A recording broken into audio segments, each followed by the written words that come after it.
পুনৰ যোৰহাট ৰেলৱে ষ্টেচনত আৰক্ষীৰ সফল অভিযান জব্দ বৃহৎ পৰিমাণৰ সন্দেহজনক ড্ৰাগছ উল্লেখযোগ্য যে ডিমাপুৰৰ পৰা জনশতাব্দী এক্সপ্ৰেছ ট্ৰেইনৰ যোগেদি বৃহৎ পৰিমাণৰ সন্দেহজনক ড্ৰাগছ কঢ়িয়াই আনি থকা অৱস্থাত আৰক্ষীয়ে দুজন ব্যক্তিক আটক কৰে।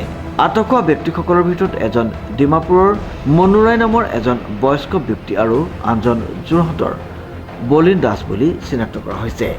ড্ৰাগছখিনি যোৰহাটত বিক্ৰী কৰাৰ উদ্দেশ্যে আনিছিল বুলি আৰক্ষীৰ সন্দেহ।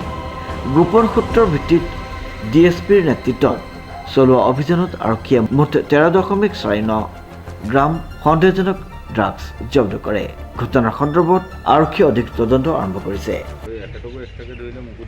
আপুনি এখেতক ফোন কৰিছে নে নাই? মই এখেতক ফোন না এখেতৰ ফোন আৰু আপোনাৰ ফোন আপুনি আহি লগ কৰিছে নে নাই? এখেতক পিছত লগ কৰিছেতো আপোনাক কিবা আপুনি আগৰ পৰা চিনি নাপায়? নাপাওঁ পচন্দ এখেতক কি বুলি আপুনি লগ ধৰিলে?